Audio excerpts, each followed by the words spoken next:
मुझे लगता है कि बहुत जल्दी ग्लोबल फाइनेंशियल क्राइसिस 2.0 आना चाहिए। कुछ चीजें हैं जो बहुत अनरियलिस्टिक वैल्यूएशन पे ट्रेड कर रही हैं आज मार्केट में। एक चीज जो मुझे रिस्की लगती है वो लगता है प्राइवेट इक्विटी बबल। आईपीओ तो आजकल एक एग्जिट पॉइंट हो गया है बड़े इन्वेस्टर्स का।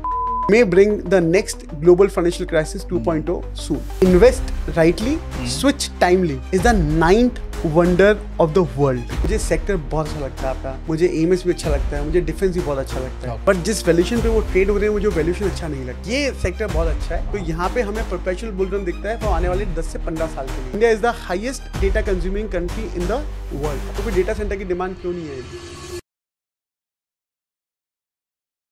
तो welcome to the podcast and thank you so much for your time. थोड़ा अगर आप अपने बारे में थोड़ा इंट्रो शेयर करना चाहें तो ऑडियंस को भी कॉन्टेक्स्ट मिल जाएगा कि whom they are listening to. Alright, so I think we work for a corporate house for a long time. So I will probably the youngest country head in one of the leading groups, financial groups in India at the age of 28, where I was heading a larger team there. And then I become a co-founder for Ashika Global Family Office Services. I think this team, we have a team of 300 people across. We have office in Raheja, Altimus, Worli. And we manages most of the family offices in India who invest more than 100 crore rupees in Indian stock market and global stock market. अच्छा, okay. So we only serve family offices and make the investment happen. Okay. So Amit, conventional के बदले ना we'll start with something non-conventional. Okay. जो rapid fire वाला जो bullet question वाला round ना end में स्टार्ट होता है, will start it with the beginning. तो I will have 10 questions for you. Okay. So the first question is, what surprised you most in today's global market or global economy? US dollar as a reserve currency of the world. Okay, biggest risk in global markets? I think geopolitical risk. Biggest decision making risk for global fund managers? I think again geopolitical risk. Okay, riskier product in today's inflammatory environment? Fixed deposit. Fixed deposit. Okay. And what is the biggest dilemma for Indian investors and traders right now? So a fundamental analyst always say that you should buy a good stock at a cheaper valuation. That's fundamental analysis. On the contrary, the technical guy says that you should always buy the stock costlier because you should always buy when the market is going up. So at times, most of the retail investors or traders are confused that which view to follow, whether fundamental or technical, because they have completely divergent views on the market. और आज के market में अगर किसी stock को correctly average करना है तो? देखिए, एवरेज करने के दो तरीके होते हैं। या तो आप एवरेज करेंगे प्राइसिंग के अंदर या आप एवरेज करेंगे टाइमिंग के अंदर। एंड हमें लगता है आपको एवरेज दोनों चीज़ों में करना चाहिए, एक अच्छे प्राइस के ऊपर भी और एक अच्छे टाइम गैप के बाद भी। अगर आप बहुत जल्दी उसको प्राइस में एवरेज करेंगे तो हो सकता है अगर ब्रॉडर मार्केट नीचे गिरेगा तो आपको और पैसा लगाना पड़ेगा एट ए लोअर लेवल। तो आपको थोड़ा टाइम के बाद और एक अच्छे करेक्शन के बाद आपको स्टॉक को एवरेज करना चाहिए। One more question, biggest mistake a passive investor makes? By remain invested in a wrong asset class for a longer period of time. और वो कौन सा सिटी है जिसको startup city of the world बोला जाता है? I think India. Okay. And what is the difference between a good stock and a bad stock? I think it's only your entry price make a good or bad, right? Even if you get into a good stock at the wrong price, it's a bad stock for you. Okay.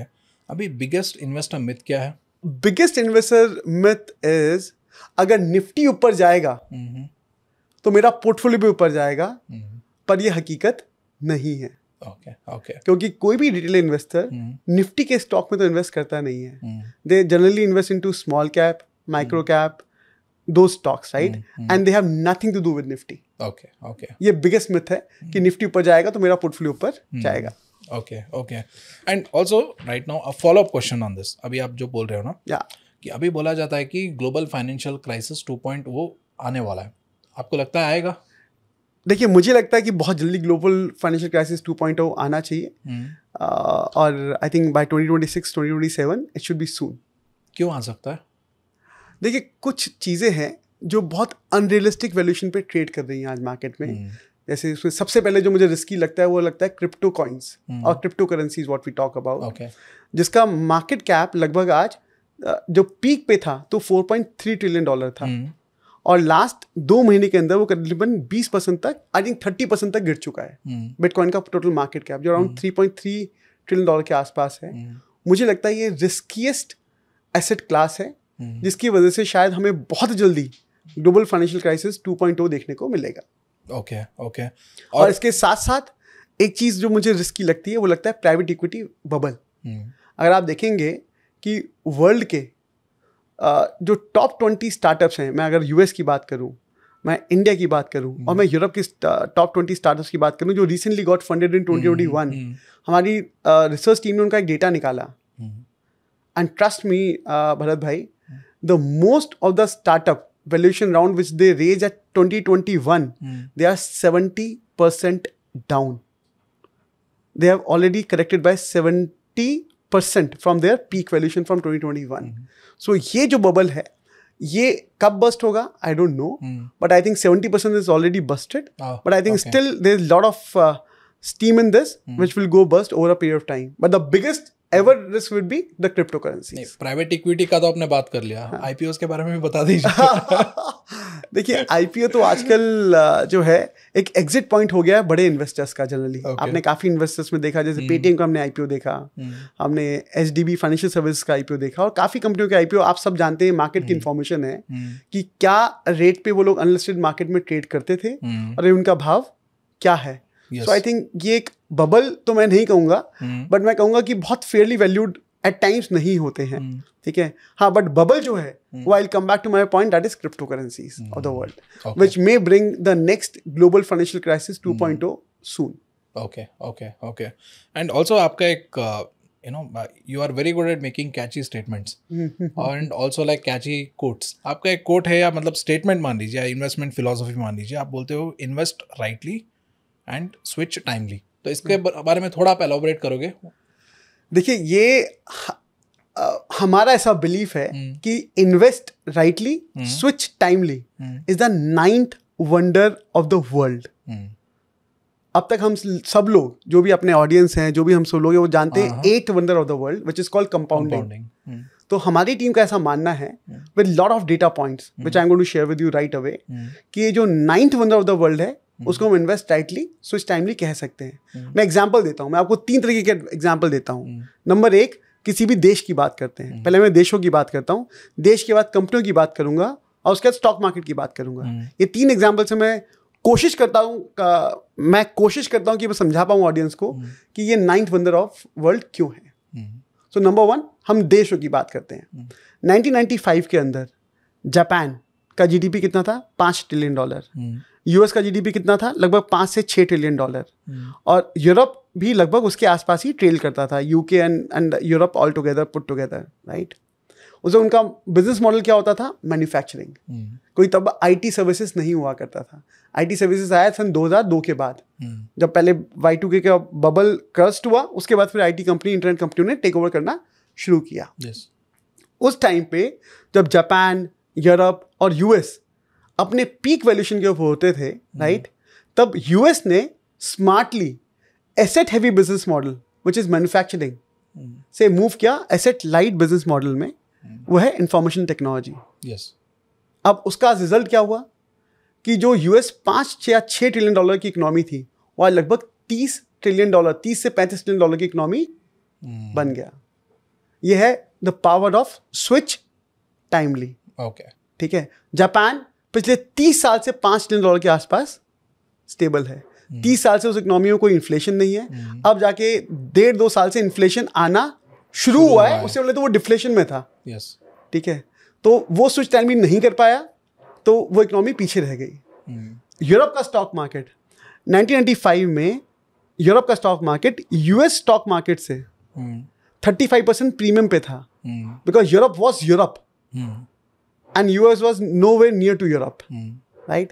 And today in 2025 Europe stock market जो 35% premium पे था, वो 35% discount पे trade करता है US market के।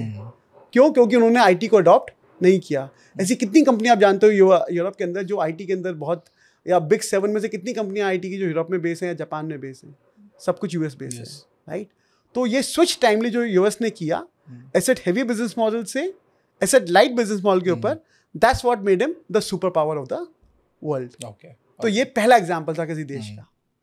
अब हम बात करते हैं कि भाई क्या देशों में ही एग्जाम्पल चलता है या कंपनियां भी इसको फॉलो करती हैं या बड़े बड़े कॉर्पोरेट हाउस भी इसको फॉलो करते हैं। तो हम सबसे बड़े जो हमारे देश के सबसे रेपुटेटेड ग्रुप है वो है टाटा ग्रुप। टाटा ग्रुप ने 1930 या 40 के अंदर टाटा मोटर और टाटा स्टील कंपनियों को शुरू किया था। बिहार की तरफ से कहीं उन्होंने शुरुआत की थी इन कंपनियों की, ठीक है। ये दोनों ही टाटा मोटर और टाटा स्टील ये एसेट हैवी बिजनेस मॉडल है क्योंकि मैन्युफैक्चरिंग है, ठीक है।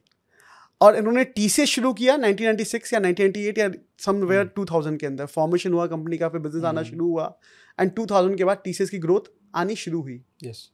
और आज मुकाम ये है कि टीसीएस एक तरफ और टाटा ग्रुप की सारी कंपनियां एक तरफ। टाटाज ने भी एसेट हैवी बिजनेस मॉडल से जो कि मैन्युफैक्चरिंग था उससे एसेट लाइट बिजनेस मॉडल में शिफ्ट किया और अपने आप को टाटा ग्रुप बनाया। Yes yes yes absolutely. ये दूसरा एग्जांपल है जहां हमने कंपनियों की बात करी।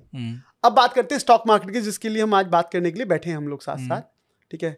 स्टॉक मार्केट में सेंसेक्स में जो 1985 में 30 स्टॉक होते थे, क्या आज भी वही 30 स्टॉक है जो 1985 में सेंसेक्स में होते थे? नहीं। आज सिर्फ 7 स्टॉक्स हैं जो आज 1985 वाले सेंसेक्स के आज इंटैक्ट हैं। 23 स्टॉक्स आर स्विच आउट। तो जब हर बड़ा देश ये फॉलो करता है, हर बड़ा कॉर्पोरेट ग्रुप ये फॉलो करता है, इवन सेंसेक्स और निफ्टी ये फॉलो करते हैं, तो हमें इसको फॉलो क्यों नहीं करना चाहिए? दैट्स व्हाई वी से it's a 9th wonder of the world. Okay. Invest rightly, switch timely. तो अभी आप जो पोर्टफोलियो मैनेज करते हो, इन्वेस्टमेंट्स करते हो, तो दैट इज यही प्रिंसिपल उसको गाइड करता है। Why I am asking this is, मैं आपके कंपनी रिपोर्ट देख रहा था ना, तो अगस्त 2024 से लेके अगस्त 2025 तक, right, we all know what's happening in the market किस तरीके से परफॉर्म कर रहा था। In the same time period you have achieved about 36.5% of return. तो ये रिटर्न अचीव करने के पीछे सिर्फ यही प्रिंसिपल है? अभी आपने एक्सप्लेन किया, कुछ और भी है? यही प्रिंसिपल है हमें, और ये एग्जायर है हमारा जो रिसर्च रिपोर्ट है वो हम निकालते हैं, हम स्टॉक्स में एंट्री करते हैं, फिर उनसे एग्जिट करते हैं, और ये एग्जायर का फॉर्मूला है जिसके थ्रू ये कैलकुलेशन रिटर्न का आया है।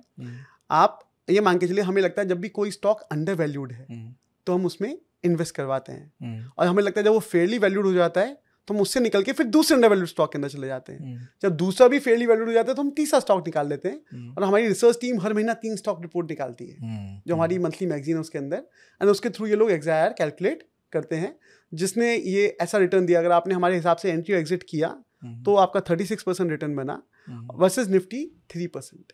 तो ये इन्वेस्ट राइटली, स्विच टाइमली का ही एक एक्सटेंशन है, जिसके बारे में मैंने देश के बारे में, कॉर्पोरेट हाउस के बारे में, स्टॉक मार्केट के लिए बात किया। वही एक्सटेंशन हमारी इन्वेस्टमेंट फिलॉसफी के अंदर भी झलकता है। ओके। तो अभी आप अंडर वैल्यूएशन के बारे में बताते हैं ना। हाँ। Somewhere you have called India the most under valued stock, right? Am I right? Absolutely. So I think I've given almost more than 20 speeches across the world. Say Monaco, Cannes, Russia, Italy, and all that, where I only talk about this. Or someone asked me, and most of the people, Global Forum, they ask me, which is the most undervalued stock in the world? And I say it's India.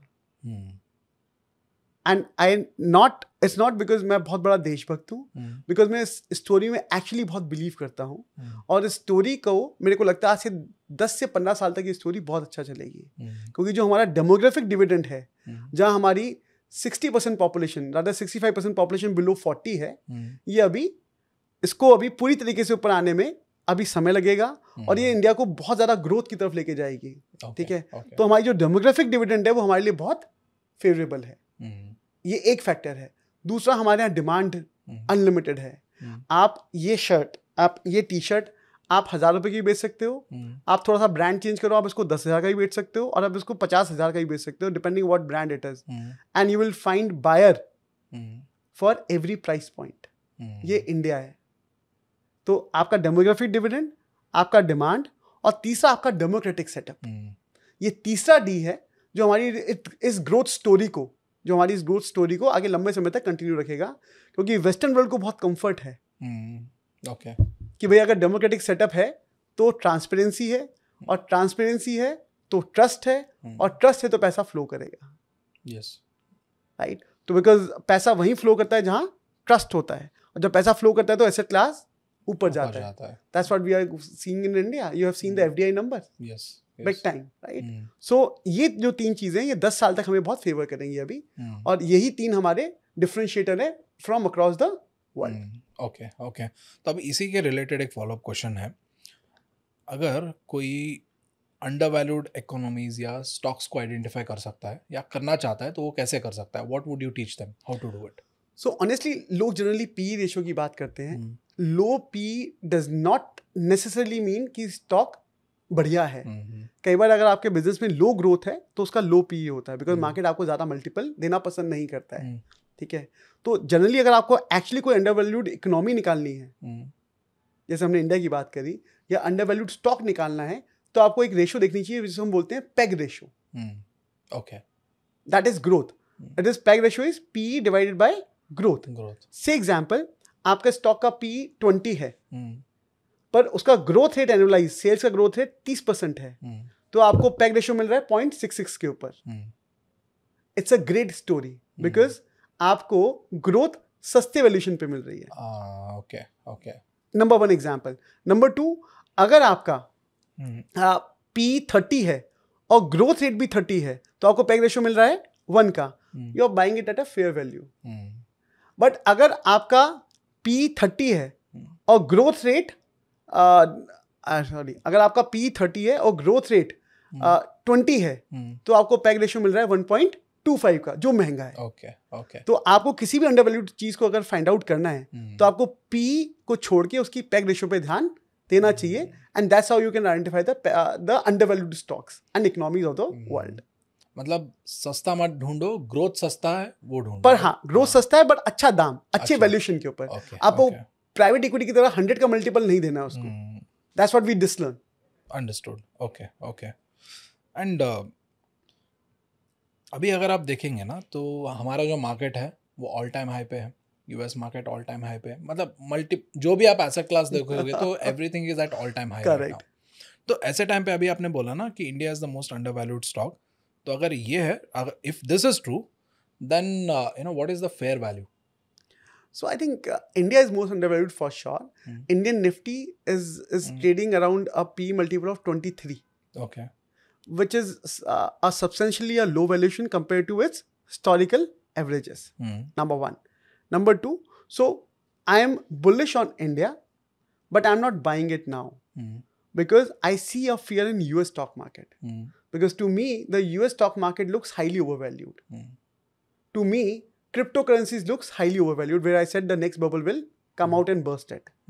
And whenever there is a crash in a cryptocurrency or a private equity bubble or AI bubble in NASDAQ and in US, you will find a rub-off effect in Indian Nifty as well. So I'm not a buyer, but I am certainly accumulating quality stocks in India right now. So it's a more accumulation phase rather than outright buy. I will buy when I see there is a pain in the market, and I will be outright buyer for Indian market, not for the US. But right now, do you see that pain because of which you are accumulating? I think pain is too much there in mid cap and small cap. Large cap still are in a trading range, but there's too much of pain in mid cap and small cap. I don't know how much you have tracked. If you go to Nifty 2000 stocks, right? Most of the stocks in Nifty 2000 or Nifty 3000, if you see the stocks, Nifty 2000, right? They are down anywhere from 10%. They are down from 10% to 40 to even 50% from their lifetime high. And that's how it is. Okay. So, but Nifty is an all-time high almost. Yes. So, Nifty is not reflecting the real pain in mid-cap and small cap. I'm sure your audience can feel it because they generally invest into mid-cap and small cap and their portfolio, most of the investor portfolio is bleeding nowadays on a mid-cap and small cap. Correct. तभी मतलब ज़्यादा से ज़्यादा retail investors mid cap, micro cap, small cap ही prefer करते हैं, right? Correct. Most of the retail investors. Correct. That's a pain, and that's why I said that's the biggest myth कि अगर निफ्टी ऊपर जाएगा तो मेरा पोर्टफोलियो ऊपर जाएगा. ये सही नहीं है भरत भाई. यस. क्योंकि आप निफ्टी के स्टॉक में पैसे नहीं लगाते हैं. अगर मान लीजिए ना कि अगर मार्केट में पेन नजर आ रहा है, and if say like some of the retail investors like they also want to pick quality stocks, then what should be the approach क्या होना चाहिए? आप क्या देखते हो बेसिकली क्वालिटी स्टॉक्स पिक करते टाइम? देखिए, हमें लगता है कि कोई भी कंपनी हम 3-10 पैरामीटर लेते हैं अगर हमें कोई फिल्टर करना है stock on a positive side. Number 1, जिस भी कंपनी का ROE और ROC 10% से ऊपर है, हम केवल उसी स्टॉक को कंसीडर करते हैं for the first filtration. Number 2, आपका सेल्स ग्रोथ 10% से ऊपर होना चाहिए लास्ट 3 साल का या 5 साल का, depend which industry we are talking about. And आपका प्रॉफिट ग्रोथ भी 10% से ऊपर होना चाहिए for last 3 to 5 year. Because अगर आप 10% की ग्रोथ को भी बीट नहीं कर पा रहे हैं तो आप इंडिया के नॉमिनल GDP जो कि लगभग 11 से 12% का है, नॉमिनल GDP, आप उसको भी बीट नहीं कर पा रहे हैं। तो why I should take that stock which can not even beat India? I am looking for next multibagger, so of course they have to at least perform twice what Indian economy is performing as of now. So ये first filtration होता है। उसके बाद कुछ criteria होते हैं, promoter का background, company का मैनेजमेंट, उसका एंड इन द लास्ट उसका प्राइस पॉइंट। बिकॉज हमारा बहुत स्ट्रॉन्ग बिलीफ है कि अगर एक अच्छा स्टॉक हमें बहुत महंगा मिलेगा तो हम नहीं खरीदेंगे। ओके हमें अगर अच्छा स्टॉक सस्ता मिलेगा विद लोअर पैग रेशो हम जरूर खरीदेंगे। So we are a value investors. So आप ग्रोथ को अंडर वैल्यूड जोन में खरीदने वाले इन्वेस्टर? एब्सोल्युटली, ग्रोथ को सही दाम पे खरीदने वाले इन्वेस्टर। ओके। और अभी आपने ये 9th wonder of the world बताया ना, हाँ, इन्वेस्ट राइटली, स्विच टाइमली, तो does that also apply to real estate? 100%। I don't know how much you are aware of Mumbai. आज नरीमन पॉइंट में जो भाव 20 साल पुराना था, सन 2005 के अंदर जो भाव था, वही भाव आज भी है, लगभग 10-20% हियर एंड देयर। जबकि गोरेगांव में वो भाव 10 गुना हो गया है। ओके। तो जिसने नरीमन पॉइंट से गोरेगांव स्विच नहीं किया उसका पैसा नहीं बना। एग्जाम्पल है बॉम्बे का। अब मैं बात करता हूँ दिल्ली की। जिसने सन 2000 में चांदनी चौक से गुरुग्राम में या नोएडा में शिफ्ट नहीं किया, उसका पैसा नहीं बना। क्योंकि चांदनी चौक में तो दाम 20 साल पुराना है, पर गुरुग्राम और नोएडा में भाव 20 गुना हो गया है already. I repeat, Chandni Chowk में तो दाम 20 साल पुराना है, स्टैग्नेटेड है मोर और लेस, ठीक है, बट गुड़गांव और नोएडा में भाव 20 गुना हो गया है। तो switch timely works in every asset class, whether it's equities or it is real estate or even within the asset class it is gold or even cash is an asset class at times. So last September 2024 when we exited the market, cash was also an asset class, because if I wouldn't have exited, we wouldn't have exited at that moment of time, our portfolio would also be down by 20 to 30%, the way it is happening with most of the investors now. Yes. So at times even cash is also an asset class, but you should know when you have to get into cash as an asset class. When I say cash, it is mostly arbitrage fund or liquid fund or even fixed deposit. That's equivalent to cash for me. Understood. Okay. And are you a believer in dead stock theory? I'm completely a believer of it, because I think most of the stocks you will find in micro cap and small cap over a period of time, you will find they are dead.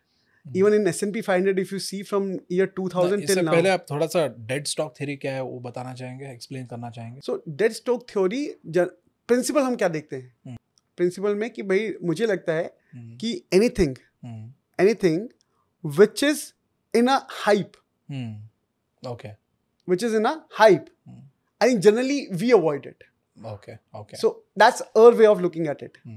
So in example, if you go to 2004, 5, 6 or 2007, 8, real estate stocks were booming like anything.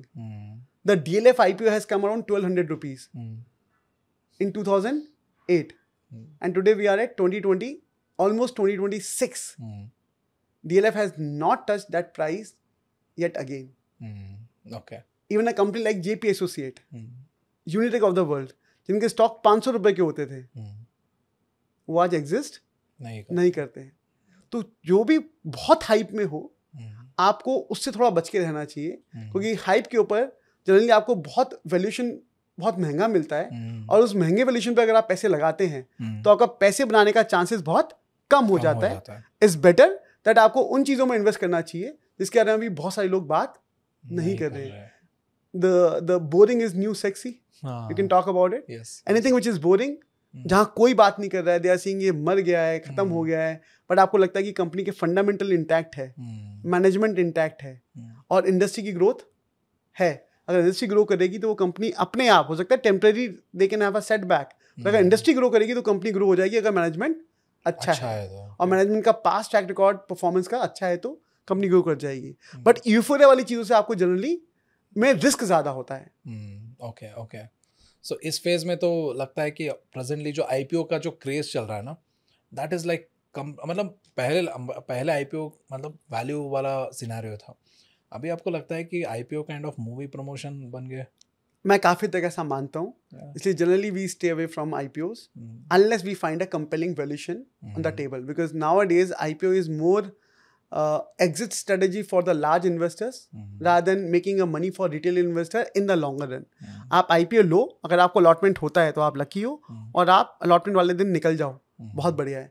आप सोचो कि मैंने IPO पे लिया है 1994 के अंदर, like Infosys लिया था, और अब मेरा पैसा 200 गुना हो जाएगा, तो वो होने वाला बहुत मुश्किल लगता है हमें। ओके। बिकॉज मार्केट्स में अभी वो उतने अंडर वैल्यूड चीज़ें आती नहीं है, सब कुछ बहुत फेयरली वैल्यूड आता है because of private equity culture which is inculcated in last 10-15 years. Okay. So कुछ भी सस्ता नहीं मिलता है IPO के अंदर अभी। ओके। तो कुछ टाइम पहले ना आपने ये 30-30-40 वाला फ्रेमवर्क सजेस्ट किया था, उसमें 30% allocation in banking, 30% in pharma, 40% in PSUs, right?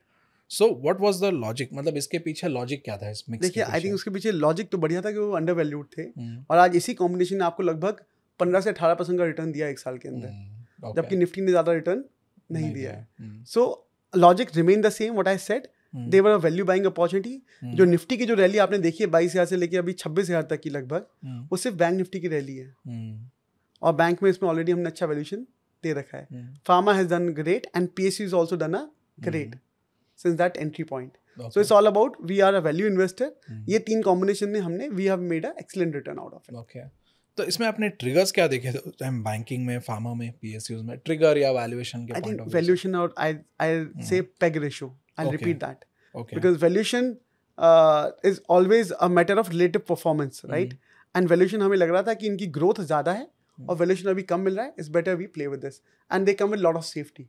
वो बैंकिंग में ज़्यादा रिस्क लगता नहीं, इंडिया का साइकिल अभी पॉजिटिव चल रहा है। PSUs में हमें एटलीस्ट रिस्क कहीं नहीं लगता, क्योंकि चीज़ें ऊपर नीचे हो सकती हैं, but at least like JP associate और यूनिटेक बैंकर्स रिस्क लगभग ना के बराबर है, ठीक है। और तीसरा pharma, because we are the low cost manufacturing across the world.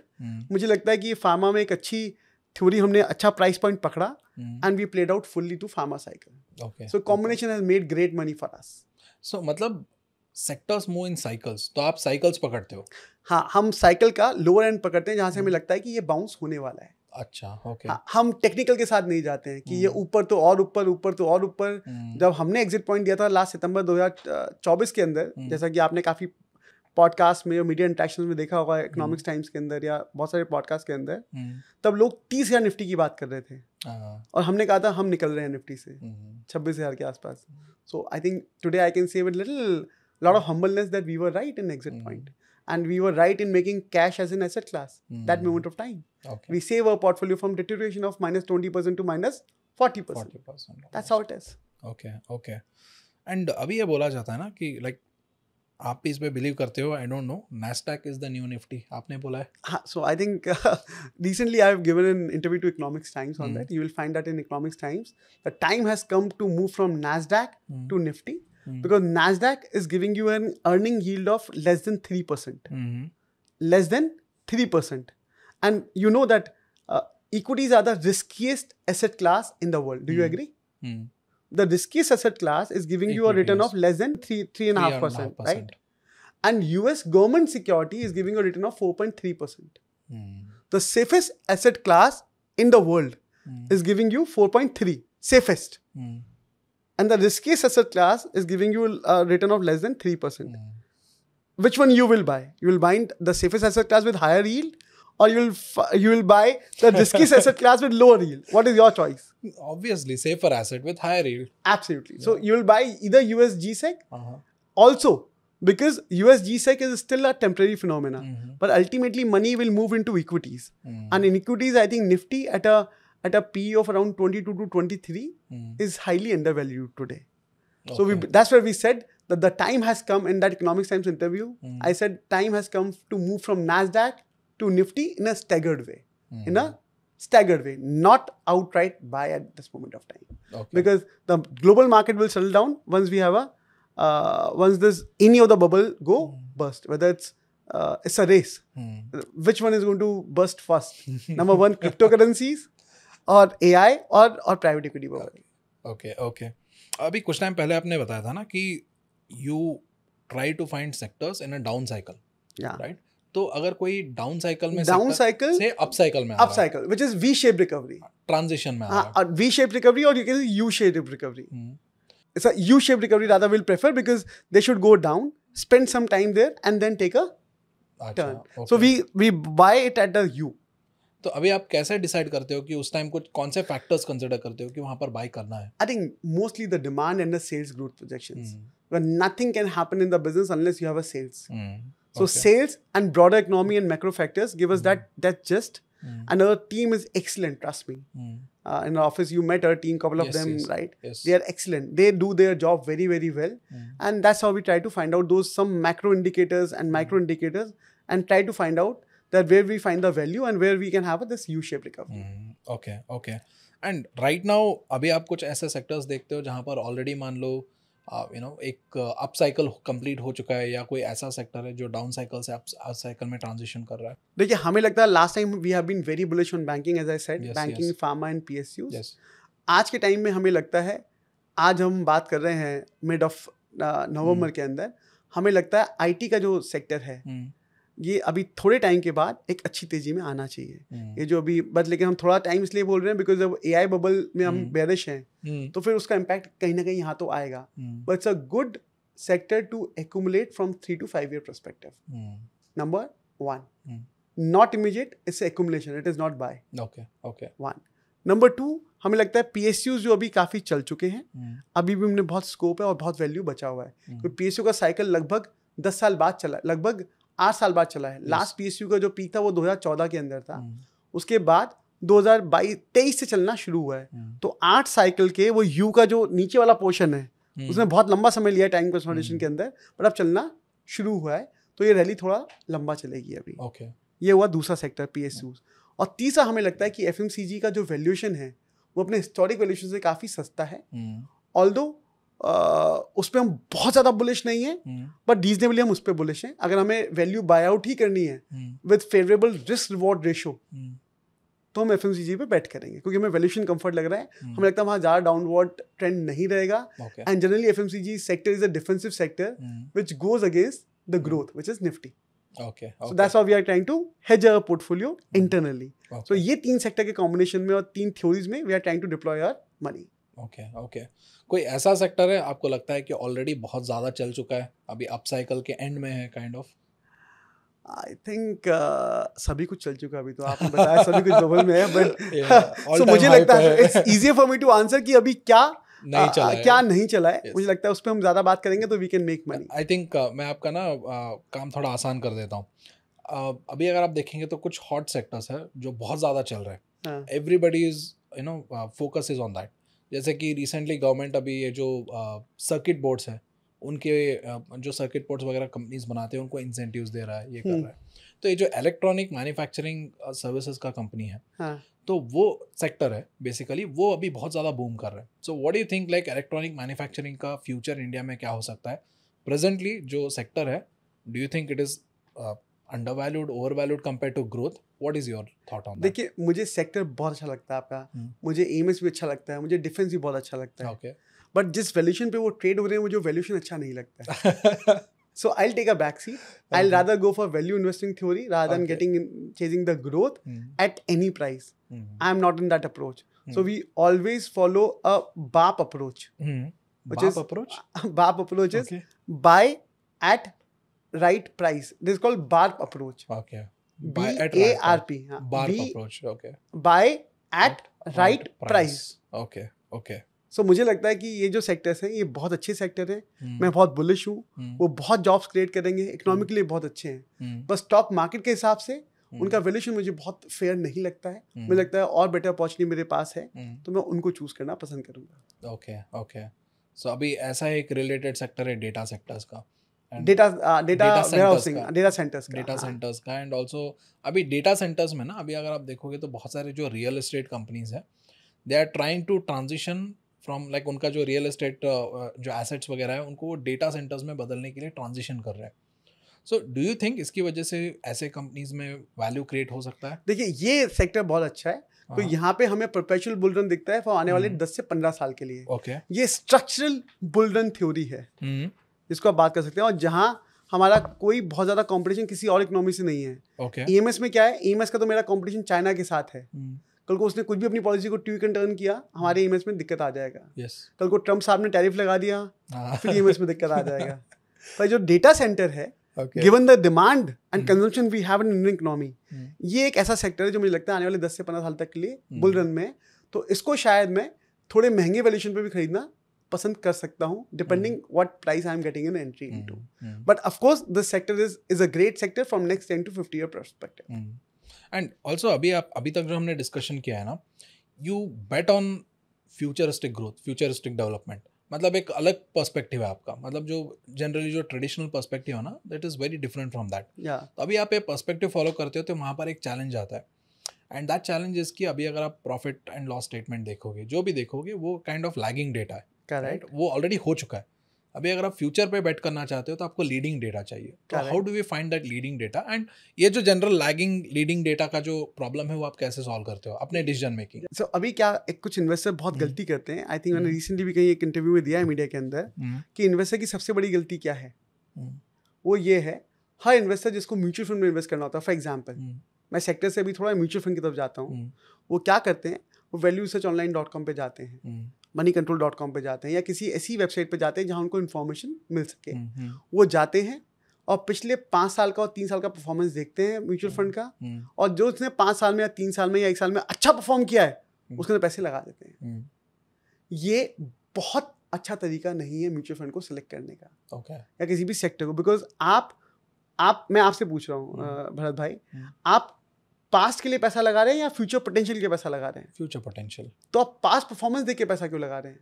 बल्कि ये तो म्यूचुअल फंड भी यही कहता है that past performance does not guarantee the future performance. Am I right or wrong? Terms and conditions. Terms and conditions, right? Yeah. Then why do you go to a valueresearchonline.com or a moneycontrol.com and see the past return? This scheme has done great in last 1 year. Let me put money. अरे boss, अगर उस scheme ने already आपको 40% return दे दिया 1 साल में, तो आपको क्या लगता है कि वो हर साल आपको 40% रिटर्न देगा and you will keep that high expectations? No. Rather, you should always look for a growth at reasonable valuations. That's how you should shortlist for your portfolio and for your investment, right? So हमें लगता है कि growth at a reasonable valuation is the only way to make money in the long run, and उसके अंदर काफ़ी आपको futuristic सोच रखनी पड़ती है. जैसे हमने डाटा सेंटर की आपने बात करी कि how we identify these potential of future growth. हमें लगता है कि भाई इंडिया का जो कंजम्पशन है डेटा का, India is the highest data consuming country in the world right now. Am I fair? Yes, yes. Right. तो फिर डेटा सेंटर की डिमांड क्यों नहीं आएगी? और जब इंडियन गवर्नमेंट बात कर रही है डेटा प्रोटेक्शन की, कि डेटा को हम स्टोर करेंगे इंडिया के अंदर ही, will not give it to the cloud और somewhere else on all that, you know that करना है राइट. तो डेटा सेंटर की डिमांड तो आएगी. तो ये एक परपेचुअल बुल रन है जहां मैंने कहा शायद मैं थोड़ा महंगा भी खरीद लूंगा. I compromise on my price. Otherwise, I always buy at a lower price. Yes. So I compromise my price because I see the growth is visible for next 10 to 15 years, even 20 years. So आपको अपने आसपास का consumption pattern देखना पड़ेगा to identify this.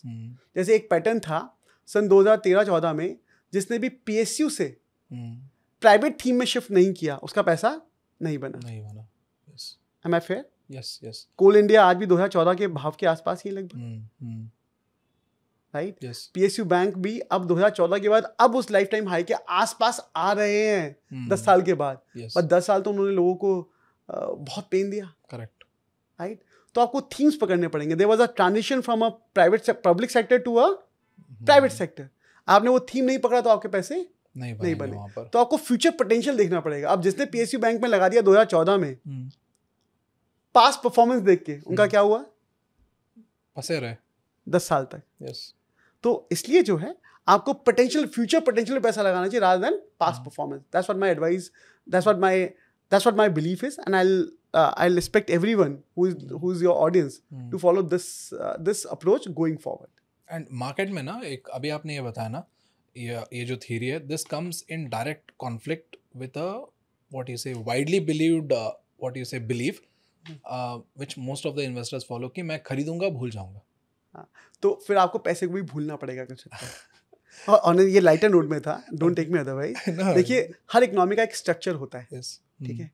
अगर आपको ऐसा करना है कि मैं खरीदूंगा और भूल जाऊंगा, तो आपको अंडर डेवलप्ड इकोनॉमी में जाना पड़ेगा. तो जिन्होंने भी ऐसे करके पैसा कमाया, उन्होंने सन 1990 में या सन 2000 के अंदर या 2005-7 तक पैसे लगाए होंगे. उसके बाद उन्हें रख के भूला तो अच्छा रहा, क्योंकि तब इंडिया अंडर डेवलप्ड इकोनॉमी था. हमारा इकोनॉमिक स्ट्रक्चर उसको फेवर करता था कि आप खरीदो और भूल जाओ. पर आज आप वर्ल्ड की 5th largest economy of the world हो. You are no more a underdeveloped economy और not even a developing economy. We are almost a developed economy today. तो आप कैसे भूल सकते हो? आपको तो स्विच टाइमली करना पड़ेगा अगर पैसा बनाना है तो. सो स्ट्रक्चर होता है इकोनॉमी का.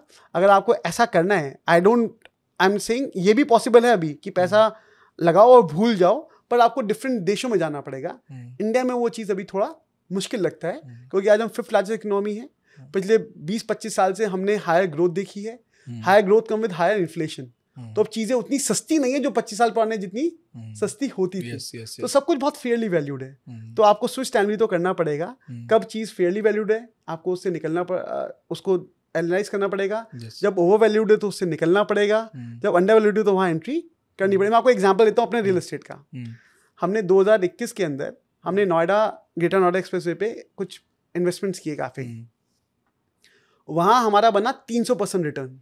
300% रिटर्न इन लास्ट 4-5 years और इवन 4-5-6 years, राइट.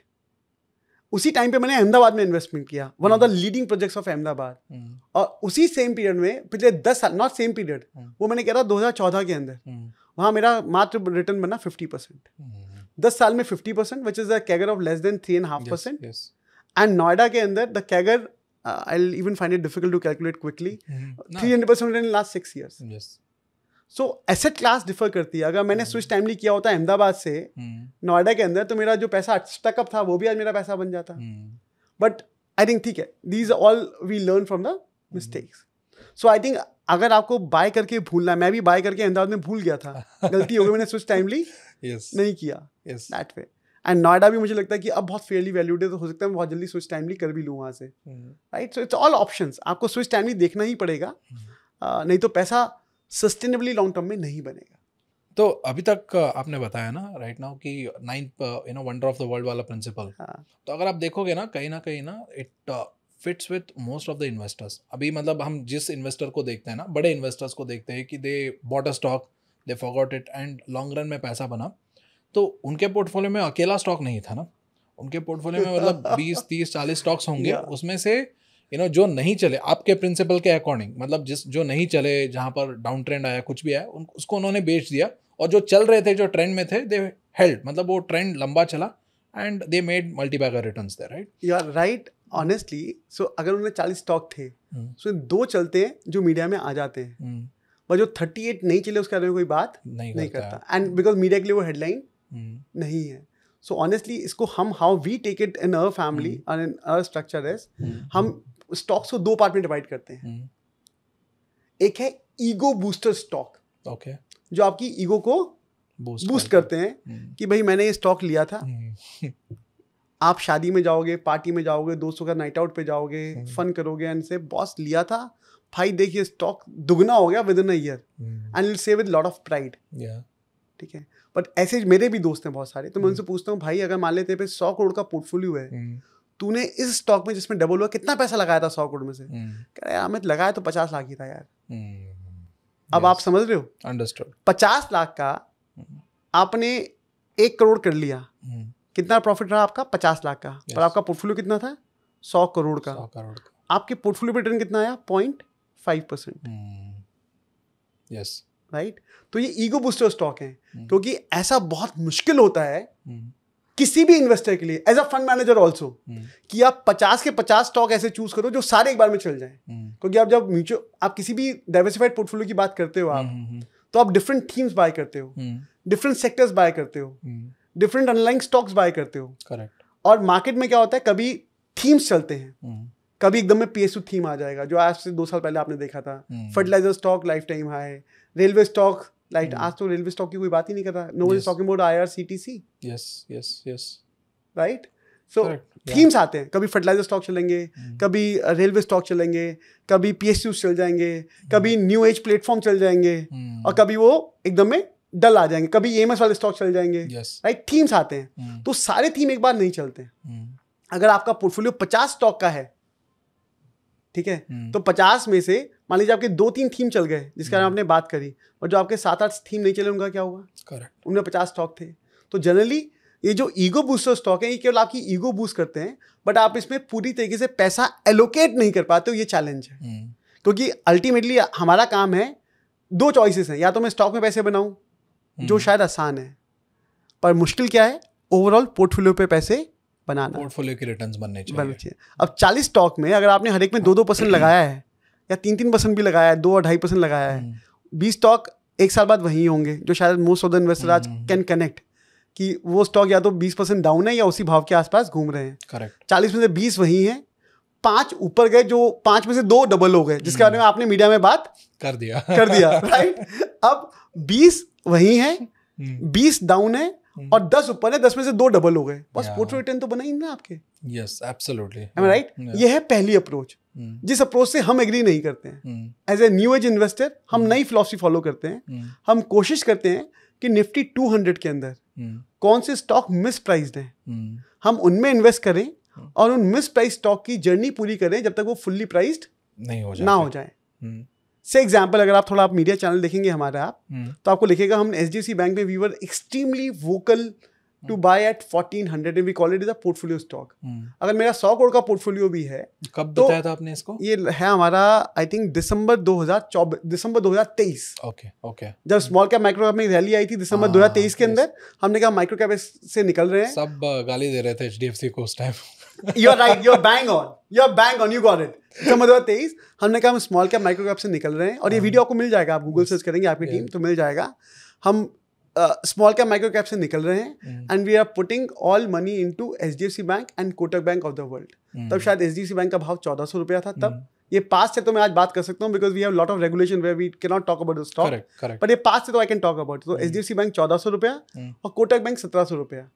अब तब से लेके ये दोनों स्टॉक लगभग 30% ऊपर है। तो हमने पहले माइक्रो कैप और स्मॉल कैप में जो रन था वो आया, उसके बाद हमें लगा कि ये स्टॉक मिस प्राइस, हमने इनमें इन्वेस्ट किया, और ये ऐसे स्टॉक है जहां हम 100 करोड़ रुपए डाल सकते हैं। हमें 40 स्टॉक नहीं चाहिए 100 करोड़ डालने के लिए, ये पोर्टफोलियो स्टॉक है। तो that's how we differ portfolio stocks, quality stock within Nifty 200 versus ego booster stock, जहां पोर्टफोलियो रिटर्न बनाना, ओवरऑल पोर्टफोलियो रिटर्न बनाना बहुत बड़ा चैलेंज होता है किसी के लिए भी। सो वी जनरली प्रेफर कि 7-8 पोर्टफोलियो स्टॉक्स हो जाएं वर्सेस 40 या 50 ईगो बूस्टर स्टॉक की बजाय। ये हमें बहुत पीस देंगे, कंफर्ट देंगे, और हमें एवरेजिंग में हेल्प करेंगे। अगर 40 स्टॉक का या 50 स्टॉक का पोर्टफोलियो, तो कहाँ आप एवरेज करोगे? बिकॉज मनी तो लिमिटेड है, मनी तो लिमिटेड है ना, या अनलिमिटेड मनी है? लिमिटेड मनी, आप किस में कितना एवरेज करोगे आप? It's better you focus on concentrated value investing portfolio over a longer period of time, and आप ये ईगो बूस्टर पोर्टफोलियो से काफी बेहतर करेंगे in the longer run with lot of peace in the mind. ठीक है, अभी आपने निफ्टी 200 के बारे में बताया ना? हाँ। You try to pick stocks within Nifty 200 which are misprice हमारे हिसाब से। Why not Nifty 500? मतलब निफ्टी 200 के पीछे कोई स्पेसिफिक रीजन है? बिकॉज वहां सबसे ज्यादा लिक्विडिटी होती है। ओके। और हमारे amount generally as a family office and all that in a circle, friends and everyone, family around, the amounts are always larger. अगर हम 100 करोड़ के पोर्टफोलियो की बात कर रहे हैं, हाँ 100, तो फिर वहाँ आपको लिक्विडिटी बहुत चाहिए, और ऐसी भगवान ऐसे मतलब मार्केट ऐसी अपॉर्चुनिटी देता है। सो HDFC 1400 पे मिस प्राइस था, और रिसेंटली रिलायंस 1100 पे मिस प्राइस था, लेकिन अब 1500 आ गया है, राइट? तो आपको स्विच टाइमली भी आइडिया, मैं HDFC में बैठा रहता तो फायदा नहीं था। It's better to switch from HDFC to Reliance. That's how smart investor move money and make money by this 9th wonder of the world called invest rightly, switch timely within Nifty 200. Okay. तो अभी आपने एक और prediction किया था early 2025 में, जब सब बोल रहे थे निफ्टी 27,000 हिट करेगा, बियॉन्ड 30,000 जाएगा, उस टाइम था ना, टेम्पररी फॉल है, तो उस टाइम आपने कॉशन दिया था। तो उस टाइम आपको मार्केट में ऐसा क्या नजर आया because of which you saw caution in the market, and उसके बाद अभी के मार्केट में क्या फिर से आप मतलब other than geopolitics internally with in Indian markets आप कुछ कॉशंस देखते हैं क्या? सो ऑनेस्टली ये जो इंटरव्यू मैंने रिपीट किया था मार्च के अंदर अपना कॉशियस व्यू का, जब मुझे मीडिया CNBC या जो भी एक मीडिया प्लेटफॉर्म था जहाँ मुझसे पूछा था, हमारा एग्जिट पॉइंट तो 8 सितंबर, I still remember the date, 8 सितंबर 2024 था, जो हमने मीडिया इंटरेक्शन किया था मनी कंट्रोल के साथ कि भैया हमें लगता है मार्केट बहुत ओवर वैल्यूड है, हमें नहीं लगता निफ्टी 27,000 जाएगा, हमें नहीं लगता निफ्टी 30,000 जाएगा, जो लोग सब आके चैनल्स पे बात कर रहे थे. We had a complete contrast view and we were happy by booking the profits and we were right that way. So हमें लगता है कि ये उस वक्त का एग्जिट पॉइंट था. हमें लगता है हम अभी भी, जैसा मैंने कहा अपने लास्ट आंसर्स के अंदर, हम अभी भी एक्यूमुलेट करेंगे, हम आउटराइट बाय नहीं करेंगे, क्योंकि इंडियन मार्केट तो फेयरली वैल्यूड है. बट अगर यूएस में किसी भी एसेट क्लास में क्रैश आता है, चाहे वो क्रिप्टो करेंसीज हो या प्राइवेट इक्विटी का एक बबल हो या क्रिप्टो का बबल हो या AI का बबल हो या नेस्डैक का बबल हो, जब भी वो क्रैश आएगा उसका रब ऑफ इफेक्ट इंडिया पे भी आएगा. तो अगर मैंने आज बाय करके बैठ गया तो मेरे पे एवरेज करने के लिए पैसे नहीं बचेंगे. तो मैं स्लोली इसको बाय करूंगा in next 6 months. So I will do an stock SIP where I try to find out at every month I invest into a stock, a quality stock, a portfolio stock, not a ego booster stock, and probably wait for next 3 years to get a right price. Okay. तो अभी आपने तमाम factors बताए ना, US में crypto bubble हो सकता है, क्रिप्टो वैल्यूएशन पॉसिबिलिटीज बहुत ज्यादा है. ऑलरेडी वो अभी 28% नीचे गिर चुका अपने पीक से. हमने तो पहले लिखा था ये. अब 28% गिरने के बाद मुझे लगता है शायद और गिरावट आनी चाहिए, क्योंकि वो एसेट क्लास में मेरा बिलीफ पर्सनली बहुत कम है. और लोगों ने बहुत पैसा कमाया होगा उसके अंदर, यूएस के अंदर कमाया. इंडिया में तो काफी लोग नहीं कर पाते हैं because of government regulation. But still I think वो बहुत रिस्की एसेट क्लास है for the world. But next 5 years में we can consider these are the risk factors. अगर मैनिफेस्ट होंगे तो 100% क्रैश हो सकता है. So यही शायद आपका ग्लोबल फाइनेंशियल क्राइसिस 2.0 लेके आएंगे जब भी आएंगे. अच्छा, ओके. एंड अभी ना आपने बहुत सारे एसेट क्लासेस के बारे में हमने बात किया, बट एक एसेट क्लास के बारे में स्पेसिफिकली हमने बात नहीं किया, and that is gold, right? तो अभी गोल्ड के ऊपर आपका ओपिनियन क्या है, इन्वेस्टमेंट व्यू? देखिए भरत भाई, सबसे पहले बताऊं, गोल्ड में हमारे, अगर आप आज गूगल सर्च करते हैं और लिखते हैं गोल्ड इज नेक्स्ट बजूका, तो आपको पूरी दुनिया में केवल एक आर्टिकल आएगा अमित जैन के नाम पे. Okay. Amit Jain, Ashika global family office. Okay. और ये हमने दिया था 7 जुलाई 2020 को कि गोल्ड नेक्स्ट बजूका है. नहीं, 1 minute, you 7 July? No, you said it in 2020. जब गोल्ड का भाव $1,400 अनाउंस था. ओके. और अभी मैंने CNBC TV 18 को एक इंटरव्यू दिया था जब गोल्ड का भाव शायद $4,400 अनाउंस था. ओके. हमने कहा वी आर ईदर एग्जिटिंग और reducing our weight from 20% to 5%. So हमारा एंट्री पॉइंट क्या था? $1,400 अनाउंस, लगभग 32,000 रुपए के आसपास. और हमारी एग्जिट पॉइंट लगभग जो रहा मीडिया इंट्रैक्शन के हिसाब से वो रहा 1,32,000 का. तो जब आपका 4 गुना पैसा बन जाए तो आपको आराम करना चाहिए. हर बार पैसा स्विच टाइमली. ओके. तो it's better that you either reduce your allocation in the gold now, at least from a 1 year perspective, right? Or sit on cash and start accumulating the quality Indian stocks. Okay. So gold, we have been bullish when no one was talking about it in 2020. Okay. And now we were cautious when everyone was bullish on $4,400 an ounce. Okay. So we again took a contra bet here. So as of now, we are cautious on gold. The mostly you will find a 10-15% rally here and there. You will not see 70% return on gold, what you have seen in 2025. That's gone. Okay. So sir, point to exit. Remember the Chandni Chowk of Delhi and Nariman Point of Mumbai. It will have more price correction and time correction in some way. But after 1 year, gold rally will again start, because some point of time we believe that world will move away from fiat currency system and will go back to the gold backed currencies the way we used to have before 1971. Okay. So it's a temporary pause. So that's why I said cautious. I'm not bearish on gold. Okay. We are cautious temporarily. But it can change with the changing geopolitics. Yes. If there's a war tomorrow, gold will shoot to $6,000 an ounce. Don't be surprised with this. Yes. But that's the only asset class which people have been believing for last 2,000 years.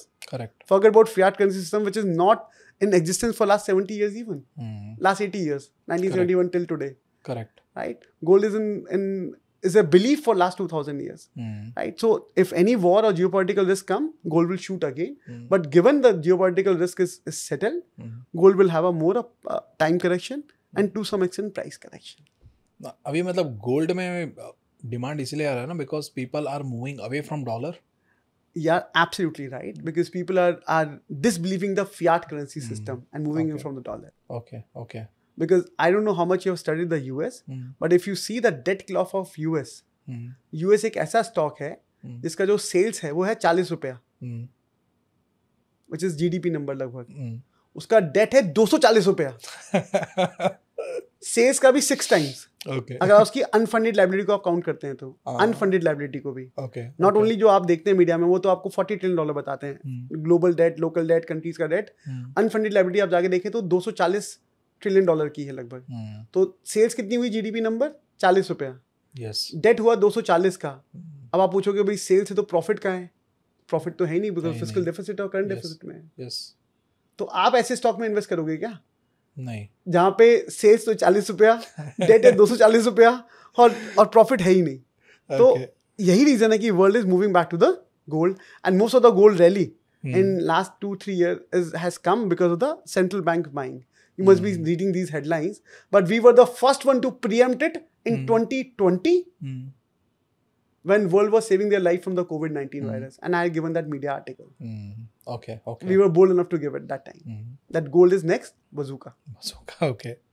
But gold में ना एक conflict है gold में right now. I don't know whether this conflict, how serious is this conflict. वो conflict ये है कि एक US का कंपनी बोलता है कि but before that जब आर्टिफिशियल डायमंड्स थे ना, जब वो मार्केट में आने शुरू हुए थे तब लग रहा था कि यार कुछ नहीं होगा इससे.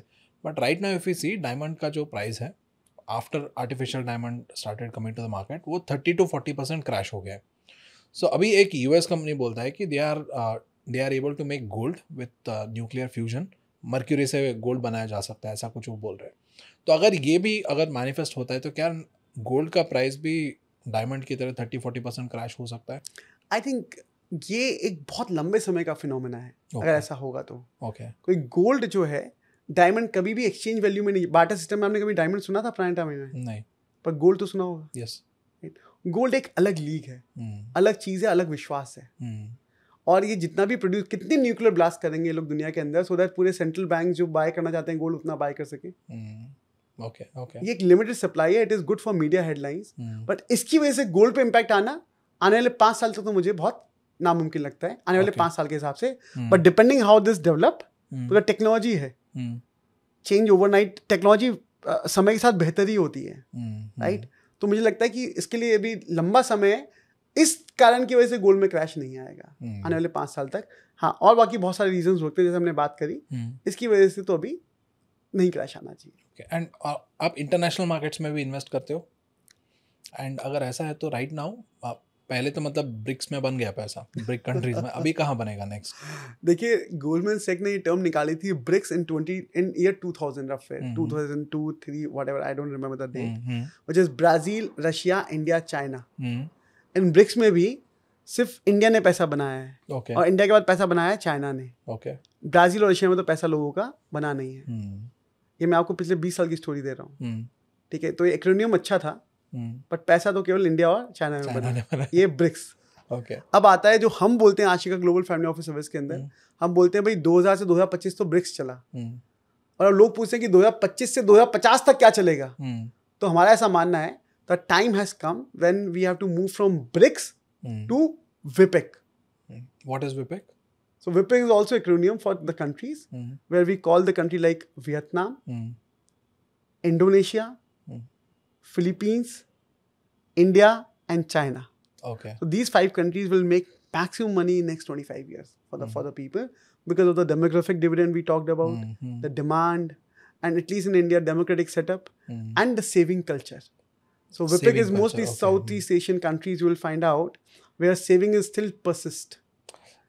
The Filipinos still go to US and across the world and save money and save back to their country the way the Indians do. Yes. We are the highest inward remittances across the world, close to $120 billion every year. You even don't think of an FII. What Indians overseas send back money to their home country. The same as Philippines and all these countries. So they still have a saving culture. So combination of demographic savings will take these countries to a next level by 2050.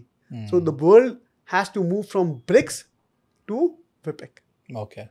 मतलब ऐसे countries जहाँ पर फिजूल के खर्चे नहीं करते हैं, सेविंग करते हैं, सेविंग करते हैं. They don't live on EMI and they still earn for themselves.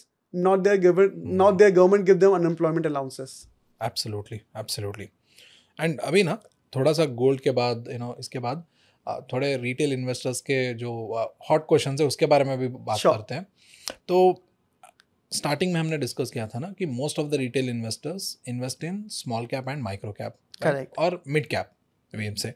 तो अभी आपका near term view small cap mid cap इस पे क्या लगता है? Because already they have been like beaten up a lot. I think and the small cap stocks individual, forget about index, but the stocks are beaten by 20% to 40%, even to 50-60% in some cases. I think is the last leg of small cap correction. Then the last leg of bear run. As soon as we see the broader stock market on those bubbles which you're talking about in the US get burst, I think that will be the rock bottom of the small cap in India. Achha, okay. And that will be the time when you can again get into small cap and make money, make next multi-baggers for next 5 years. Okay. Just wait for the right entry point in those small caps. However, you can be very specific on the companies because market में आपको trend पकड़ना बहुत ज़रूरी है. और trend क्या होता है? Trend ये होता है कि अगर market में trend अच्छा है और आपकी कंपनी का मार्केट कैप है 500 करोड़ और आपको सिर्फ 50 करोड़ का ऑर्डर मिला, तो आपका स्टॉक जो है 100 करोड़ का मार्केट कैप बढ़ जाएगा. आपको 50 करोड़ का ऑर्डर मिला है जिसका एग्जीक्यूशन 2 साल में होगा. जिसका एग्जीक्यूशन 2 साल में होगा, बट मार्केट कैप आपका 100 करोड़ या 50 करोड़ से बढ़ जाएगा उसी दिन जिस दिन ऑर्डर आएगा. This is called bull market trend.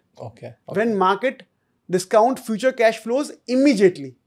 2 साल बाद भी जो कैश फ्लो आएगा वो आज ही आपके वैल्यूएशन में आ जाएगा. ये है बुल ट्रेंड. दूसरा होता है बेयर ट्रेंड, कि आज की मार्केट में जो बेयर ट्रेंड है स्मॉल कैप और मिड कैप के अंदर, आप अगर बोलो कि मेरा ईयर ऑन ईयर ग्रोथ भी प्रॉफिट में 20% है तो भी स्टॉक 5% नीचे मिलता है आपको नेक्स्ट डे. क्यों? इट्स नॉट कि उसकी परफॉर्मेंस खराब है, इस वक्त मार्केट खराब है. Okay. So for retail investor, the best time to buy a stock is when stock is good, company is good, but market is bad. Okay. Because you're getting a fair valuation of the stock. That's the best time to buy. मतलब हम ऐसे बोल सकते हैं कि अच्छे खबर में भी रिएक्ट नहीं कर रहा है स्टॉक. हाँ, और खराब बिल्कुल रिएक्ट नहीं कर रहा, वो बेस्ट टाइम है. कोई कहीं ना कहीं तो वो खबर अच्छी पीएनएल में दिखेगी ना आगे जाके. तो उस मार्केट मोमेंटम फेवर नहीं कर रहा है, बस स्टॉक की परफॉर्मेंस तो अच्छी चल रही है ना. Absolutely. तो it's better that you buy good stock in the bad market. Okay. You buy good stock in the bad market. That's the best entry point for you. Okay. और हमने एक और बात डिस्कस किया था ना कि just because Nifty is going up कि अपना पोर्टफोलियो भी ग्रीन में जाए. नहीं होता. मतलब most of the people are sitting on red so portfolio right now. So that's the biggest myth any investor in India can have. Trust me, quote me on this. Yes. And they all are seeing today after a year Nifty तो वही है life time high के आसपास, but portfolio are beating from 15% to 20% to 10% to 40% whosoever invested anywhere else. Yes. Apart from Nifty stocks. Absolutely. तो अभी जो red portfolio पे बैठे हैं ना, उसमें से बहुत लोग सोच रहे होंगे कि मुझे एवरेज डाउन करना चाहिए किसी स्टॉक में, या पोर्टफोलियो रीजिक करना चाहिए, तो या एग्जिट करना चाहिए किसी स्टॉक में, किसी को होल्ड करना चाहिए. तो कैसे वो अपने पोर्टफोलियो को फिर से रीस्ट्रक्चर कर सकते हैं? देखिए, पोर्टफोलियो को रीस्ट्रक्चर तो कर सकते हैं. एवरेजिंग के 2 तरीके होते हैं. या तो जो आपने स्टॉक 100 रुपए पे लिया, अब वो 70 रुपए आ गया है. पर ये जरूरी नहीं कि 70 वाला स्टॉक दोबारा 100 जाएगा. आपको एक तो ये निकालना पड़ेगा. तो पहले तो आपको देखना पड़ेगा why did you buy this stock in the first go. Okay. अगर वो रीजन और वो ग्रोथ स्टोरी अभी भी अलाइव है और कंपनी के पीएनएल में दिक्कत नहीं आ रही है, कंपनी की बैलेंस शीट रोबस्ट है, बट प्रॉफिट ग्रोथ नहीं है, इट इज ओनली 100 का स्टॉक 70 पे आ गया क्योंकि मार्केट खराब है, क्योंकि मार्केट खराब है, स्टॉक खराब नहीं है, तो आपको एवरेज करना चाहिए. ओके. बट अगर मार्केट ओके है पर स्टॉक की परफॉर्मेंस खराब है, तो आपको लॉस बुक करके कहीं और शिफ्ट हो जाना चाहिए, क्योंकि स्टॉक की परफॉर्मेंस खराब होना इज अ बिग चैलेंज. ठीक है. एक तो ये एवरेजिंग का तरीका कि आप 100 वाला चीज 70 में ले या 60 में ले, जब आए एक एवरेज कर लें. नंबर 1. दूसरा, अगर स्टॉक अच्छा है पर मार्केट क्लियर का ट्रेंड नहीं दे रहा है आपको, then you should average out in 2 ways. 1, price में एवरेज हो जाए, और आपके टाइम जोन में एवरेज हो जाए Yes. कि भैया अभी तो स्टॉक फटाफट 20% गिर गया, मैंने ले लिया, हम्म, पर लेकिन अगर मार्केट अच्छा नहीं है तो 20% से ज़्यादा और गिर सकता है। हम्म, तो आप ये कसम खा लो कि भैया मैं 40% नीचे लूंगा इसको एवरेज। कोई स्टॉक के फंडामेंटल चेंज नहीं हुए हैं, मैं बार बार रिपीट कर रहा हूँ, एवरेज तभी करना है जब स्टॉक के फंडामेंटल चेंज नहीं हुए, मार्केट खराब है। ये पहला कैवेट है। Yes. अगर ये कैवेट पूरा हो रहा है तो स्टॉक 30-40 का गिर गया, गुड, मैं ले लूंगा क्योंकि उसका पेंडल तो नहीं गिरा है, ठीक मैं एवरेज करूंगा, पर 6 महीने के अंदर धीरे धीरे करूंगा, एक बार में नहीं करूंगा, एक प्राइस पॉइंट पे नहीं करूंगा, धीरे धीरे आपको एक्यूमुलेट करना पड़ेगा।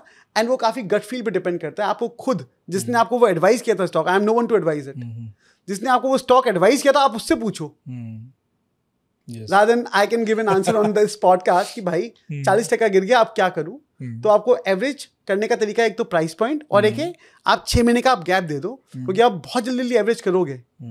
मान लो आपको स्टॉक में 5 लाख रुपए लगाने थे, 5 लाख में आपने 3 लाख रुपए पहले दिन लगा दिए, आपको लग रहा था ये तेजी होगी, वो स्टॉक गिर गया 30%, आपने 2 लाख रुपए और लगा दिए, पर वो 2 लाख रुपए आपने लगा दिए, पर उसके बाद स्टॉक में तो आपने एवरेज कर लिया, आपने पूरा 5 लाख रुपए उसमें अपना लगा दिया, पर मार्केट अभी भी खराब है क्योंकि यूएस का मार्केट गिरा नहीं, और यूएस गिरेगा तो फिर इसको और गिरना पड़ेगा।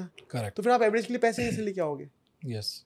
तो इट्स बेटर आप स्टॉक को प्राइस में भी एवरेज करो और टाइम जोन में भी एवरेज करो, क्योंकि मैं 6 महीने बाद ही एवरेज करूंगा, 6 महीने बाद ही एवरेज करूंगा, 6 महीने जो यूएस में होगा हो जाएगा ना। Yes. And then I have a clear cut trend for the stock. Okay. तो आपको एवरेज दो तरीके से करना चाहिए, प्राइस में भी और टाइमलाइन में भी। एंड ऑल्सो एसेट एलोकेशन के बारे में एक क्वेश्चन, तो अभी आपने बोला ना कि मिस प्राइस पे अगर कोई एसेट मिलता है तो खरीदना चाहिए। बिल्कुल ठीक है। तो ऐसा है कि मतलब अगर कोई particular asset class miss price पे मिल रहा है तो सारा पैसा वहाँ इन्वेस्ट करना है, नहीं तो गोल्ड, इक्विटी, रियल एस्टेट, ऐसे अलग अलग चीजों में अलग अलग थोड़ा बहुत डायनामिक चीज होती है भैया, इसका कोई स्टेट आंसर नहीं हो सकता। Okay. It you have to go by gut feel. Okay. इसलिए बहुत मुश्किल है किसी के लिए आंसर, एक जेनरिक आंसर देना जो सभी के लिए एप्लीकेबल हो। एब्सोल्युटली। हाँ, राइट। सो जनरली मेरे को लगता है अगर आपका कन्विक्शन बहुत अच्छा है और एसेट हार्ड है तो आप ज्यादा भी एलोकेट कर लो तो दिक्कत नहीं है, क्योंकि फाइनेंशियल एसेट्स जो हैं वो बहुत हार्ड एसेट नहीं होते हैं। Real estate is an hard asset, और वहाँ आपको एक प्राइस करेक्शन मिल रहा है और टाइम करेक्शन नहीं मिल रहा है तो आप एवरेज आउट आसानी से कर सकते हो। ओके। स्टॉक्स में अगर कंपनी के फंडामेंटल और पीएनएल और बैलेंस शीट ही चेंज हो गई तो आपके एवरेज से भी फायदा, ultimately you will lose it like what we have talked about the Unitech and the JPC of the world in the older days. Yes. Right. आज जेपी एसोसिएट का स्टॉक डाउन है, पर जो उसके फ्लैट है वो तो आज भी 3 गुना रेट पे चल रहे हैं। वो हार्ड एसेट था। Yes. Okay. So it is very dynamic to have it. Absolutely. And also अगर अभी आप asset allocation में जब भी आप इन्वेस्ट करते हो तो do you consider passive investing options जैसे कि ETFs वगैरह? ETF yes, but actively. अच्छा, passive. Because आपको पता है हमारी philosophy तो एक ही है, invest right, new age philosophy, invest rightly, okay, switch timely. So हमें लगता है जो ETF जब सस्ता मिल रहा है हम तब ले लेते हैं। जैसे हमें बैंकिंग स्टॉक के ETF सस्ते लग रहे थे, जो हमने ये फार्मा बोला था, हमने बैंकिंग स्टॉक के ETF लिए। हमें जब PSU के ETF सस्ते लग रहे थे हमने 15-16 मार्च को PSU के ETF लिए, एंड आई थिंक वो उस भाव से अभी 16-18% ऊपर है। अगर आपने 3-4 महीने में 18% बनाया है, आपको क्यों इन्वेस्ट रहना है किसी भी स्कीम में, किसी भी अदर एसेट क्लास में, किसी भी फाइनेंशियल प्रोडक्ट के अंदर, या 18% आप शॉर्ट टर्म में बना रहे हो आप थ्रू ETF। कोई ETF में तो फायदा है, it is not a single stock, it's a combination of stocks. Yes. ठीक है, तो हम ETF में पैसिव ETF में इन्वेस्ट करते हैं बट एक्टिवली करते हैं। We actively churn. Okay. Where we see undervaluation, we will buy. Where we see a fair valuation to overvaluation, we'll sell. Okay. तो ETF और इंडेक्स फंड में you differentiate, और मतलब दोनों आपके लिए I think same है लगभग, and ETF is must cheaper to you. का कॉस्ट लगभग 10 से 20 पैसे रहता है। इंडेक्स फंड में भी आपको 50-60 पैसे का कॉस्ट आता है। So ETF are far better compared to index funds. Okay. And if you're picking ETFs, how do you pick ETFs? I think ETF, we see that asset class and underlying stocks. If we are comfortable with the valuation of underlying stock of the ETF, we'll buy.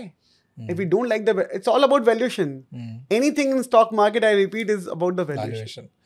क्योंकि ना ये question मैंने दोबारा इसलिए पूछा because general retail investor के mind में है ना कि अगर ETF है तो चलो ETF खरीद लेते हैं, निफ्टी का ETF जो भी, बट अभी आपने क्लियरली बताया ना कि अंडरलाइंग एसेट पे बेट करने के लिए ETF यूज करना है 100%। अंडरलाइंग वैल्यूएशन अगर मुझे अच्छा सस्ता लग रहा है तो मुझे लगना है। से फॉर एग्जांपल प्रिज्यूमेबली अगर मैं एक हाइपोथेटिकल एग्जांपल आपको बोलता हूँ, हमने पहले बैंक ETF बोला था, वो तब अंडर वैल्यूड था, आज वो 18% ऊपर है। ओके, आज अगर मेरे पास लिमिटेड कैपिटल है, मेरे पे और कैपिटल नहीं है लगाने के लिए, तो शायद मैं वो बैंक ETF को आज IT ETF में शिफ्ट कर लूंगा, शायद, नॉट श्योर अबाउट इट। हाँ, लेकिन अगर कैपिटल है तो मैं फ्रेश लगाऊंगा IT में, क्योंकि मैं बैंकिंग पे अभी भी बुलिश हूँ, बट मैं रिलेटिवली अब IT पे ज्यादा बुलिश हूँ बिकॉज मुझे वहाँ वैल्यूएशन अच्छा मिल रहा है। And again the perspective is next 3 to 5 year perspective. Okay, and one final question, तो अभी ना आप अज्यूम कीजिए कि राइट नाउ व्हाट, अभी आपके पास जो भी नॉलेज है वो सब कुछ आपके पास है, but the thing is that you are 22 years old and of course you look 22 years old but assume that अगर आप 22 years old है, आपके पास अभी जो नॉलेज है 22 years old आपके पास है और आपके पास 5 लाख रुपए राइट नाउ, तो इस 5 लाख रुपए को ग्रो करने के लिए आगे मतलब if you want to grow it to 50 lakh और 1 crore, what is the approach you would take right now? Bharat भाई देखिए, 22 ईयर तो मैंने मान लिया आपका, पर 5 लाख में मैं सोच नहीं पा रहा हूँ। 50 लाख कर लेंगे आसानी के लिए? कर लीजिए 50 लाख, थोड़ा मेरे को आसानी रहेगी, दिमाग में थोड़ा एल्गो अच्छा फिट हो जाएगा। ठीक है, 5 लाख दिमाग में आता ही नहीं है।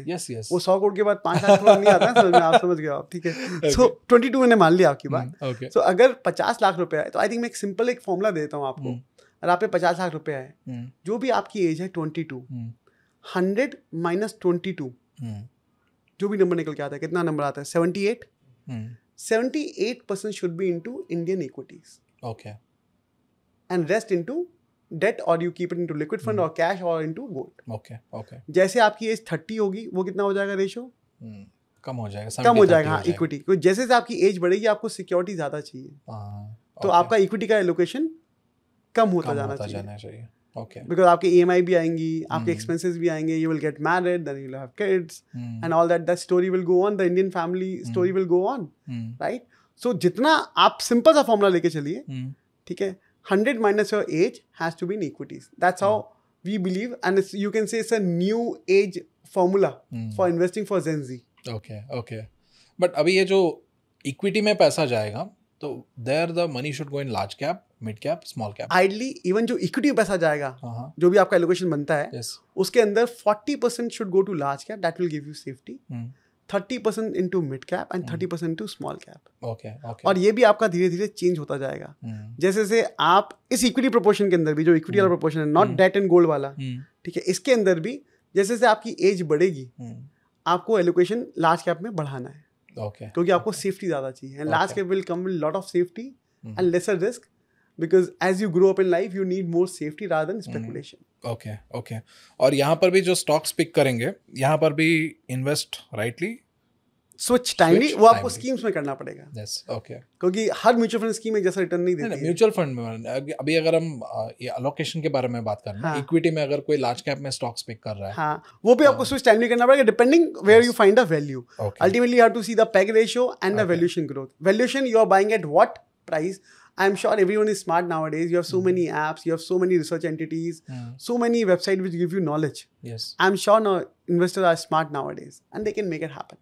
Yeah. Absolutely.